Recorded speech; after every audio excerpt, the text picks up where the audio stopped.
Welcome to 35 West. I'm Chris Hernandez-Roy, Deputy Director of the Americas Program at CSIS and co-host of the 35 West podcast. With how professional the Mexican government. Are we ready? I don't think. Reform trends in Argentina. Right. And that's what happened. Role at all in the NAFTA negotiations. Welcome to 35 West. I'm Chris Hernandez-Roy, Senior Fellow and Deputy Director with the Americas Program at CSIS, and the co-host of the 35 West podcast. Haiti's multifaceted political and security crisis continues to worsen, as gang violence, not only in the capital but across the country, underscores the need for a renewed international approach. Last November, Prime Minister Gary Conille was fired by the country's Transitional Presidential Council and replaced by Alex Didier Fils-Aimé. Conille was himself a replacement for Ariel Henry, Haiti's acting head of state, who was forced to step down in April of last year. The move injected further political uncertainty at a time when Haiti's public security situation reached a critical point. The deployment of roughly 800 members of the Multinational Security Support Mission, or MSS, far below the promised 2,500, had failed to curb escalating violence, with gangs controlling as much as 90% of the capital. Gunfire on passenger planes in the capital's airport and an assault on the largest public hospital show that even the country's critical infrastructure is not immune to gang violence. Bloody massacres in November and December, claiming over 350 lives, prompted many aid organizations to pull up stakes. While the announcement of elections scheduled for mid-November this year sparked a glimmer of hope, past postponements, the deepening security crisis, and the suspension of U.S. assistance to the MSS cast doubts on whether elections will ever be held. To help us analyze the current state of affairs in Haiti, we're joined today by Dr. Georges Fauriol, a senior non-resident associate with the CSIS Americas Program. In addition to his role at CSIS, Georges is a fellow with the Caribbean Policy Consortium and a member of the think tank Haiti Steering Group, a partnership of Université Quisqueya in Haiti and the Inter-American Dialogue. He's also a senior advisor with the United States Institute of Peace. Thank you for joining us today, Georges. My pleasure, Chris. Thanks for the opportunity. It's really great to have you back on the podcast. Georges, the departure of Prime Minister Gary Conille seemingly came as a surprise to observers who expected the transitional government would prioritize stability. Georges, can you give us some background? Why was Conille dismissed? And what did this event mean for Haiti's broader political and security crisis? Well, Chris, as you noted in your introduction, Gary Conille was the product of a negotiated consensus agreement from last April, a consensus driven in part by the Caribbean Community, CARICOM, of which Haiti is a member, and direct pressure from the United States and other international actors. Conille, although he had served briefly in earlier Haitian governments, much of his record was actually more with UN agencies. And it became pretty clear within a few weeks, or at least a few months by the summer of last year, that there were tensions that emerged between him and the other part of this sort of wobbly governance structure that was created last April, the TPC, the Transitional Presidential Council, of which Conille was really in some ways only half, if you will, of this wobbly structure. Tensions quickly emerged, and most observers suggest that part of the problem was that Conille ended up being something of a micromanager, and coordination between him and the TPC and the TPC's own sort of quirky politics deteriorated very quickly, so that by the late summer, early fall, this entire arrangement was essentially dysfunctional, hence the dismissal of Conille. And weren't there also some tensions between Conille and some of the council members who had been, in fact, accused of corruption? That's right. What made Conille's position even more difficult was that it emerged fairly quickly over the summer that the TPC itself had credibility problems, including accusations of corruption against 3 of those members, an issue which actually still remains unresolved. And there were also tensions in terms of literally on a day-to-day basis who issues what announcement, what reports, who makes decisions. This was never fully resolved. And Conille's, in a couple cases, there were even accusations that he took trips, including to the United States, which were not cleared by the TPC.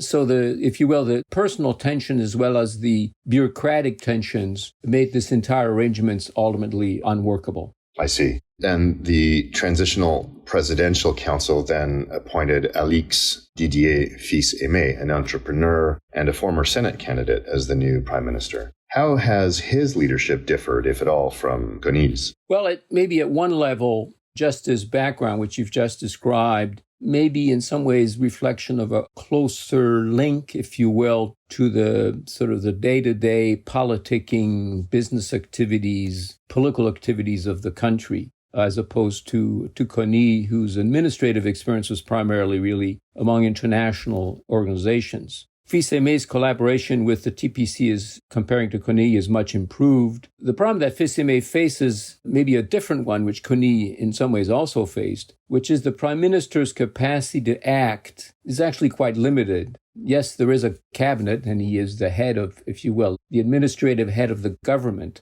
But the practical reality is that behind each of these ministers or ministries, there is a shortage of personnel, let alone technical assistance, as well as sort of financial resources. So you end up with a governmental structure that is weak now and has been weakened over several years of crises and conflict. But also part of the prime minister's success actually depends in part on the TPC's own credibility, and with these accusations of corruptions and others. So this entire arrangement, if you will, is rather shaky. But so far, Fils-Aimé has actually done a much better job, if you will, of partnering with the TPC. So things are sort of slowly moving forward. I see. And it's not just that you describe the PM's capacity as limited in large measure or in part because there's a shortage of personnel in the ministries. There's a shortage of personnel in the MSS, as I mentioned in the introduction. And moving sort of to the security problem in Haiti, the MSS, or the Multinational Security Support Mission, was intended to secure critical infrastructure and neighborhoods that could serve as a base for broader stabilization efforts in the country. However, the police deployed for this mission are facing staunch opposition from heavily armed gangs, willing to contest every inch of territory. Georges, how has the security situation changed since we last discussed these issues in March of last year? Well, the short answer, unfortunately, is that things have gotten significantly worse over the past 9 months or a year. Hopes that the MSS, whose initial deployment really only started last summer, would alter the sort of the expanding level of violence, not only in the Port-au-Prince area, but elsewhere. That hasn't happened. And the assumption also, I think the working assumption among Haitians as well as others internationally, that the arrival of any international force would at least lead to a pause in gang attacks. They would at least reflect a little bit on what may happen next. That was obviously mistaken, in part because I think the gang leadership saw what everyone else was seeing, which was that the MSS contingent was actually just initially a few hundred. It hasn't really grown all that much, mostly from Kenya. And worse, some of its particularly operational capabilities were visibly limited. Funding was uncertain and remains uncertain, as you noted. So the security situation has also deteriorated, in part because the MSS was deployed in some ways to do ultimately two things. One is to not only change the security to a better future, but also actually to begin to help Haiti's major or principal security institution, which is the Haitian National Police, the HNP. And rather than helping that, it's really the HNP is operating on an increasingly reduced capability, even from where it was a year or two ago. We now actually, I think to be charitable, it's a force of maybe just a few thousand. It has very uncertain political leadership as well as resources. And the practical sad reality is that down at the street level, the police is probably infiltrated through intimidation from gang members to police family members and so forth. So this entire picture in some ways has deteriorated dramatically since last spring. And even with the initial deployment of the MSS, the situation has not really gotten much better. Right. And you mentioned that the violence has expanded beyond the capital into the countryside. Can you discuss a little bit about where some of the emerging hotspots in the countryside might be? Let me sort of describe it this way. Clearly, as your question suggests, much of the attention has been focused on Port-au-Prince, on the capital, and for good reasons. As you already have noted, close to 90% of the city and its surrounding districts are in some ways under gang control. But in some ways, the number hides an even worse reality, or tragedy really, which is entire neighborhoods are caught between sort of gang violence and the occasional emergence of what can only be described as vigilante neighborhood responses for good reasons. They're fed up with the violence. They're fed up with the inability of the government and the police to do anything about it. but it generates sort of a vicious cycle of even more violence and displaced population, which on a national scale is rough estimates are probably close to 1 million people. That's a lot of added misery, if you will, that is hidden by simply talking about the violence. The fact that Doctors Without Borders late last year paused some of its operations in the capital area, and remember that it operates in some of the worst and most dangerous places on the planet, is obviously not a good sign. The second development I think of note is, as you indicated in your question, is that gangs have expanded their territory of operation north into the large Artibonite region of the country, the plain that goes north from the capital city towards the coastal town of Gonaives, and also eastward toward the border with the Dominican Republic. And I think, to me, the latter is particularly troubling because it implies control over the already porous border with Haiti's neighbor and the contraband, drug trafficking, gun trafficking, which in part fuels the gang activity, including its finances. This, in turn, has further damaged the already tense situation with the Dominican Republic at a time when both Haiti and particularly the United States needs the DR as some sort of a partner, if you will, to address the crisis in Haiti. If I can, let me add a third development, which I think is tricky here, I think is implied in your question, which is to try to evaluate the degree to which gangs at this point are trying to coordinate their actions. Some of it is probably more to simply minimize intra-gang violence. There certainly has appeared in the last year and a half, sort of approximations of coalitions of gangs. And it's been helped by the fact that some of the leaders are very adept at social media attention, arguably maybe too much attention to the likes of Jimmy Cherizier, known as Barbecue. But some of these coalitions exist in part to carve out kidnapping, trafficking revenues, and so forth. But the question, I think, in my mind, and I think in the minds of a lot of observers of the security situation, it remains unclear is that what does this gang universe ultimately reflect politically? What does it represent politically? In fact, even the terminology here may be increasingly misleading. We keep talking about gangs. In some ways, these coalitions are beginning to resemble, in some ways, operationally and ambitions also, cartels, as in Mexico and South America. That may be more appropriate models, and also then implies potential connections between Haitian gangs and those larger cartel operations. And this becomes, I think, a relevant question, not only in the context of a discussion about security and how to address the insecurity in Haiti, but also moving the country forward towards an electoral calendar, which clearly under present circumstances would be very difficult to address if, in fact, gangs, cartels, in effect, control a large portion of the country. So it's a rather bleak picture, frankly. Yeah, we'll get into the questions around the elections later, but I imagine part of the answer is also, or part of the concern also, is that a number of these gangs have or had, and maybe certainly in the past, whether they still do is maybe something you could answer, had connections to different political factions and different political movements in the country. Does that remain the case?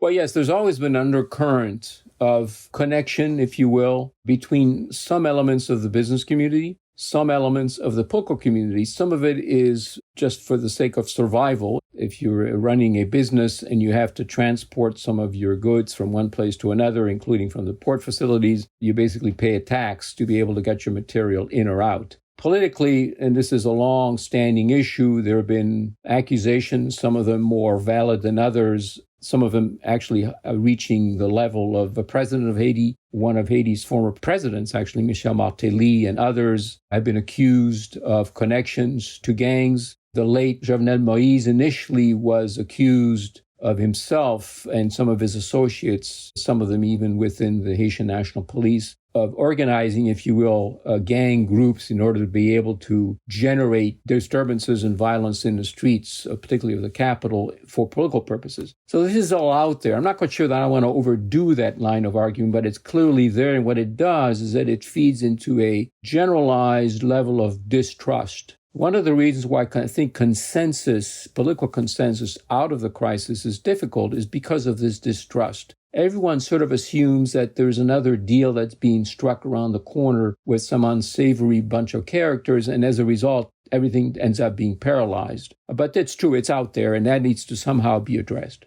George, on February 4th, the UN said it received an official notification from the United States asking for an immediate stop work order on the U.S. contribution to the MSS, noting again that the MSS is not a UN mission, but the fund is administered by the UN. Is this a temporary stop? And if so, how long can we expect it to be in place? And can the MSS even function without U.S. support? And that actually begs the question, can the HNP function if the MSS is reduced, given that you said a little while ago that the HNP itself, its capacity was much diminished? And I also had the question of whether if the support to the MSS has been caught up in U.S. foreign assistance freezes, does that mean that other programs like INL support to the HNP might also be paused? Well, let me start with the last point, which is a more immediate concern, which is the pause in USAID funding, the sort of notification by the U.S. of some payment to the MSS. All of this is sort of in a fog of confusion, frankly. But clearly, the halt in foreign assistance, if it covers INL, that actually has an immediate impact on the HNP, since much of the U.S. assistance, or at least a lot of it, through material and financial assistance to rebuild the HNP comes through INL, not USAID. Mm-hmm. So that is an important issue. And the only thing I could say at this point is it's sort of in a fog of confusion in terms of exactly what is happening in reality. I must say that it feeds into the sense that the MSS so far is not a successful operation, or at least to put it maybe more positively, it's a work in progress. As you noted, it was authorized by the UN, but it's actually not a formal UN peacekeeping operation. And I think it's something that's worth remembering and pausing here because it addresses some of your questions here. It sort of hobbles along without the UN peacekeeping sort of built-in military, administrative, and political outreach character. And it has left, as a result, the United States as the main diplomatic, financial, and operational catalyst to make this thing work. I mean, even the fact that the Kenyans are the lead actor is a direct product of U.S. policy. It's in some ways a remarkable achievement that the Kenyans are there. The flip side of the story, however, is there's no clear explanation as to why Kenya. And the only somewhat cynical explanation is that no one else accepted to take up the offer from the United States. The Canadians, for starters, flatly refused what was then President Biden's request. And others have also resisted. There's been some contributions, small contributions from other Caribbean and Central American countries, most recently El Salvador. But as you note in your question, the overall objective of the MSS, which was at least several thousand, is actually still below 1,000 when you add it all up. And the firm decision of the U.S. not to be involved on the ground, at least so far, even with contracted personnel, has limited the impact of the MSS and particularly the Kenyan force. And here we're talking about, air support, medical evacuation, intelligence gathering, even the equipment that's suited for what is mostly at this point sort of urban warfare as either lacking or has been sort of belatedly added piecemeal. A few Salvadoran helicopters recently arrived, for example, which give you a sense of how deficient this entire operation really is. And then beyond the operational issues and inability to reach personnel targets, there is the funding uncertainty, which was the opening part of your question, and the recent, I would say, confusion as to where the United States stands on funding MSS in some ways remains, I think, unresolved, although there seem to have been initial signals from Secretary Rubio that actually the United States still supports the MSS, but what that means in concrete terms is not very clear. I would add in conclusion that this uncertainty now, as well as in previous months, has led in some ways to the fact that very few countries that are traditionally engaged in peacekeeping operations in Haiti, primarily Brazil, Chile, to some degree Canada, are in fact not yet part of the picture. And part of it is the uncertainty of the United States' own commitment to this particular endeavor. Yeah, given all the problems you discussed, last fall, the Biden administration had initiated a discussion in the Security Council to try to convince the Council to convert the MSS into a full-blown UN peacekeeping operation at some point. And this was during the discussion for the renewal of the MSS, which was in fact renewed for 1 year. And at his confirmation hearing, Secretary of State Marco Rubio voiced support for the idea. And it would resolve a number of the problems you were suggesting, a steadier supply of funding, personnel and equipment, intelligence gathering, Is this still on the table? What are the chances of the MSS being converted into a UN peacekeeping operation? Well, let me give you a sort of a two-part answer here. I think in some ways, maybe it starts off with terminology. I'm not so sure that replacing the MSS with the UN peacekeeping operation may be the right terminology. Maybe it's transitioning the MSS to a more formal UN peacekeeping operation may be part of the sort of perception problem. And also it avoids the potential criticism that the United States and the international community are trying to come up with another, quote, solution to Haiti's crisis. So, one day it's the MSS, next day it's something else.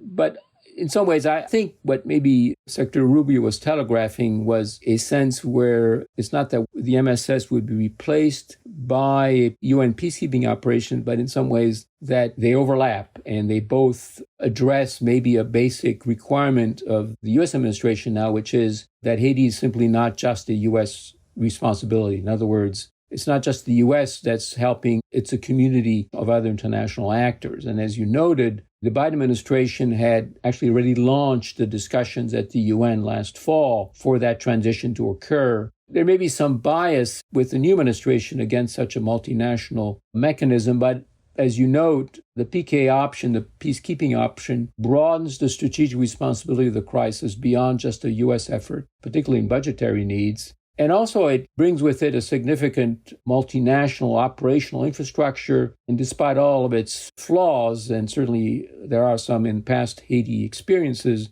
there's a deep well of knowledge, of experience that's available from past UN operations in Haiti, including among Brazilians, Chileans, and Canadian institutions. So that would be some of the initial hemispheric actors that presumably Washington would like to see more engaged and could be engaged in a formal UN operation. The second option really would be to simply for Washington to re-energize the MSS and ensure maybe more effective coordination with what is left of the Haitian National Police, try to figure out what to do with Haiti's small military capacity. It's very small. There's some potential for its expansion, although that raises political issues both in Haiti and elsewhere. And also, in some ways, how all of this is coordinated or synchronized with Haiti's interim national political leadership. But this also can be achieved without formal U.S. boots on the ground, to use the common expression. Instead, what the United States would provide is what it's very good at, which is operational planning for all of this to occur with significant manpower, equipment, even some financial resources, obviously coming from other actors. So the MSS option is plausible, but it requires a new engagement, if you will, on the part of the United States. And you can, in fact, envision it as a stepping stone to a more formal UN peacekeeping operation. George, I want to turn for a minute to the humanitarian situation in the country. HIV/AIDS treatment specialists are reportedly scrambling to maintain life-saving services and continue prevention campaigns due to the suspension of USAID projects. Given the U.S. role in Haiti and the importance of USAID, how is the current suspension of foreign aid impacting the humanitarian situation? Well, much of the attention has been focused, I think, correctly on the humanitarian assistance. For Haiti, it engages a broad range of efforts. For example, keep in mind that most, if not all, of Port-au-Prince's medical facilities have been shut down, faced staff shortages, equipment, let alone medicines. Some of them have been attacked by gangs or caught up in sort of local neighborhood violence. In fact, the main public hospital in Port-au-Prince that was shut down last year, what was left of it burned down over the last 2 or 3 days. So it gives you a sense a little bit of the scale of the problem now. And as you note, in some of the more specialized arenas, including specialized clinics handling HIV/AIDS and other treatments, the collapse of USAID funding affects as well a broader community of civil society organizations working at the community level for basic social services. And they are on the front lines of what it means for a neighborhood to be overrun by gangs. Now, Secretary Rubio has announced exemptions for some humanitarian programs, but a little bit to the discussion we just had about the MSS funding, how this is being interpreted and how recipients of these humanitarian efforts are supposed to handle the uncertainty of what happens next is actually potentially devastating and does not help, if you will, in an environment where all of the work that is being done is based in some ways on who you know, what connection you have. These are networks that are developed over time and are not easily rebuilt if destroyed. I'll add one brief comment on another arena of USAID work, one that I used to be engaged in the past, which is assistance for governance programs, which has been in kind of the crosshairs of U.S. critics from both the left and now the right, and ironically is also despised by most autocratic regimes around the world. But for Haiti, it becomes an issue of importance because better governance through whatever the process ultimately entails, constitutional reform, upcoming national elections at some point, it's that kind of USAID support that one would hope needs to move forward if you're going to have concrete results for those hoped for national elections sometimes in the near future. So all of this sort of uncertainty over foreign assistance is particularly critical and addresses maybe a broader issue beyond Haiti, which is that sort of soft power characteristic as a key ingredient in U.S. foreign and security policy. In some ways, the mad rush towards eliminating entire programs without an assessment of their impact out in the field really undermines credibility of U.S. policy and really fuels, in some ways, Haiti's already difficult environment. Let's turn to the promised election then for a second. Haiti hasn't had one since 2016, and in fact, there are no regularly elected officials left in the country. In an interview last month, Transitional President Leslie Voltaire announced plans to hold elections in mid-November of this year, following a constitutional referendum which would be held in May. This is good news, and the Provisional Electoral Council has already begun preparations. But given the severity of the nation's security crisis and its humanitarian crisis, do you think holding elections in November is even realistic? The short answer to your question is no, but to back up a little bit, the average, I think, Haitian wants peace, probably maybe more than just, if you will, elections. That obviously implies dealing with the lack of security, if you will, in the streets of Haiti. The possibility of holding credible electoral process sometime this year is a high bar to meet, but also in some ways implies other consideration, which makes it maybe even more difficult, which is in order to have elections, you have to recreate a legitimate electoral council. And the electoral council has been called provisional since its creation back in 1987. The administrative and financial apparatus that would be necessary to make it work by the fall of this year is also, frankly, not in place. And I also worry about the dangers of a discredited election, let alone constitutional reform process in a security environment that's controlled by armed gangs. I can see an electoral campaign which is in part shaped by candidates that in some ways have some connections to gangs and cartels, and that's probably not going to generate a particularly reassuring outcome. But having said all of that, I don't want to contradict myself, but I think there's a caution that I would underscore, which is not to, in effect, address the election calendar by simply sort of an endless speculation of whether the timetable can be met or not. Instead, I would use the notion of an election sometime later this year, as unrealistic as it may be, as sort of the starting point of a policy discussion to address the main issue as to why elections may be delayed, which is Haiti's insecurity. And then to determine what is it that we need to do, or we, the international community, to ensure that Haiti's path towards elections, towards constitutional reform, can in effect be a successful process, and what is it that we need to do to make that happen, rather than simply saying that it can't be met. So I think it's, in some ways, a question of how you address the issue as much as simply suggesting that, yeah, it's going to be difficult, but we need to find a way to move that process forward as effectively as we can.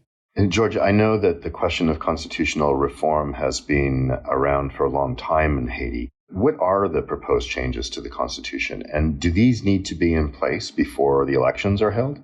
Well, this may appear as counterintuitive because of what we just talked about in terms of insecurity and the elections, but holding the constitutional reform may in fact be initially more achievable. And perhaps, I might add, is politically maybe a necessary challenge to overcome before you get to elections. And this is about revising and updating the 1987 Constitution, not simply rewriting the entire text. The hard work of what those revisions ultimately entail has mostly been done, including an earlier Haitian Parliamentary Commission report. There have been various efforts undertaken by Haitian constitutional scholars and universities. There's a more recent technical support efforts that's provided including by the United States, notably by the National Democratic Institute and others, that have sort of, if you will, condensed and put together the various elements of what the reform of the Constitution would entail. So in some ways, that's an important issue that doesn't mean that it can't be done, but because a lot of the work has already been undertaken. The political reality also is that if one postpones the constitutional reform process after elections, one, I think, can visualize the politicking that's going to occur as to what the reform ultimately entails and how this will consume whatever credibility a new Haitian government may have, and the accusation potentially that the new Haitian government is, in fact, only in office to rewrite the Constitution to its own benefit. I can already visualize the headlines, if you will. The second reason is an operational one, that the governing structure that's outlined by the 1987 Constitution is sort of generally modeled after the French Fifth Republic, a strong president who names a prime minister to run the government, but the prime minister is generally beholden to the parliament. And in the Haitian context, this has frankly not worked. And most Haitian political actors agree with that. It sort of generates a dysfunctional governance process, in part because it implies that the president has some sort of a working or operational majority in the parliament. And by and large, except for President Aristide's tenure, this hasn't really happened. In fact, the most recent presidents had almost no direct relationship in terms of party affiliation with majorities in the parliament. And as a result, it means that you end up with sort of a dysfunction between the relationship between the president, the prime minister, and the two chambers of the parliament. And this has really not done much for the development of growth practices. Another example of why reforms are needed is Haiti's convoluted electoral calendar, where the terms of office for the president and for the lower and upper chambers of parliament actually don't match. So they're all done on a sort of separate time and calendar, which means that even if you add to it some of the delayed elections and some of the problems that have occurred at each electoral transition, the calendar is basically a complete mess. And it's reflected in some ways by the voter turnout at the presidential level. In the 2010, 2011, and 2015, 2016 cycles, voter turnout was near or below 20%. There are a variety of different reasons. Some of them may be insecurity, but primarily because most Haitians voters saw really no benefit in going to the polls to elect, in effect, a constituency of people who at the end of the day wouldn't make any difference to their lives. So I think those are good reasons why the constitutional reform process is, I think, important in some ways, not so much more important than national elections, but a key precursor to the credibility of the entire process. George, is there something that we didn't cover? Anything else that you'd like to highlight or add? Maybe for the listener who may not follow Haiti very closely, I'm sort of watching two short-term developments over the next, let's say, 30 to 60 days, give you a sense a little bit of the future of Haiti. One is the transition that's due in early March of the rotating head of Haiti's Transitional Presidential Council. We mentioned the current head of the TPC, Leslie Voltaire, and the transition would go from Leslie Voltaire to Fritz Jean. The difference here between those two individuals is not so much one of politics or ideology, but really in some ways maybe background. Voltaire is a political actor well known in Haitian politics over the last 2 decades. Fritz Jean is a somewhat maybe more reserved personality, former head of Haiti's central bank, trained in the United States. Both Voltaire and Jean certainly have, I think, a good political nose of what needs to be achieved in Haiti, but I think maybe Fritz Jean in particular may also have a sense of what needs to be done, particularly in connection with Haiti's relationship with the United States. So I think this is worth watching closely. The other issue, just to conclude, is the confirmation of a new Haitian ambassador to Washington, probably by next month, which actually will then coincide with the transition of the leadership with the TPC. Someone who hopefully would have a deep expertise in navigating the corridors of power here in Washington to advocate for Haiti's needs. So those are the two issues, small, but I think maybe significant in terms of what I'm watching or keeping an eye on when it comes to U.S. relations with Haiti. Thanks for putting those on our radar. Those are two very important things to keep an eye on. George, I want to thank you for joining us today on 35 West. Every time you do, you really unpack what is an extremely complex situation in Haiti. So thank you very much. My pleasure. Thank you so much, Chris.